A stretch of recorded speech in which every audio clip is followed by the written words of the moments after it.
So I'm just on fire this morning, guys. Sunrise. Sorry about your eyes. And the mountains are speaking to me. Mountains are calling. I'm on my hike out. I wanted to tell a quick story if I have enough footage here left. I was in the midst of a nervous breakdown. I had just had a stroke. It was a heat stroke. I was 118 degrees, and I made it 62 miles out of Las Vegas. A gentleman picked me up in a van and took me and my stuff to air conditioning, and I survived that heat stroke. Then I went to Tahoe, and on my way to Tahoe, I was at a McDonald's in Carson City.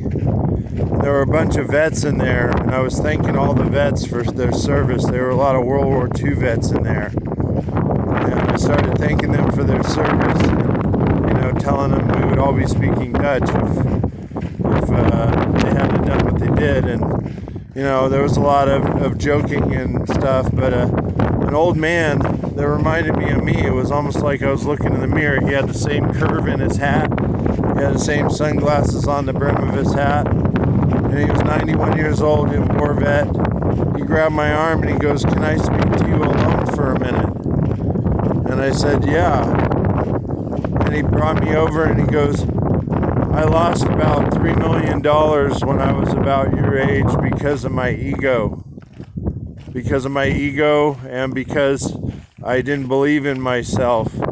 And I lost the love of my life." And he was trying to explain to me that through finding my universal being, by finding the deeper inner parts of myself, that I could make the right decisions in this life.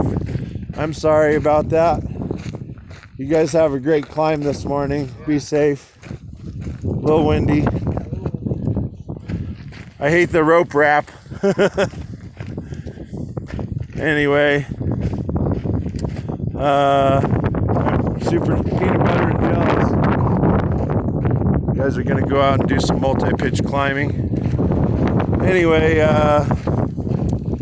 the moral of the story is he said the most important fact was, he said, you need to bury your ego and bury the past.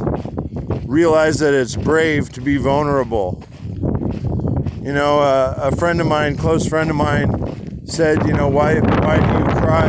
Why have you had those videos where you're just bawling and talking about shit? And, does anybody really care? And I said, no, you don't understand. Those are the most watched videos because you don't see Tony Robbins or Grant Cardone or any of the other famous speakers or financier people talking about, Tony Robbins, yes, he talks about all of the hardships with his mother and family and everything else, but actually getting to grips with the actual situation. I wanted to show people what it was really like to go through dark night of the soul, what it was really like to be questioning everything in your life and not knowing which way was up, and then to find a direction and find a mission and find a goal, a hope.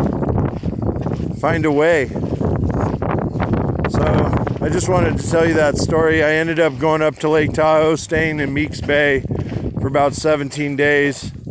And one of those days I paddled across Lake Tahoe from Meeks Bay to Cave Rock.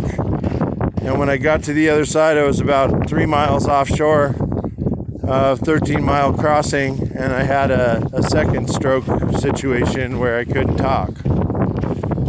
It was pretty bad. That was about 4 years ago. I hope you guys have a wonderful day. This has been an amazing hike. I'm so glad I got out here this morning, even though it is a bit windy. I hope you guys can hear me good. I'll talk to you soon. Mahalo.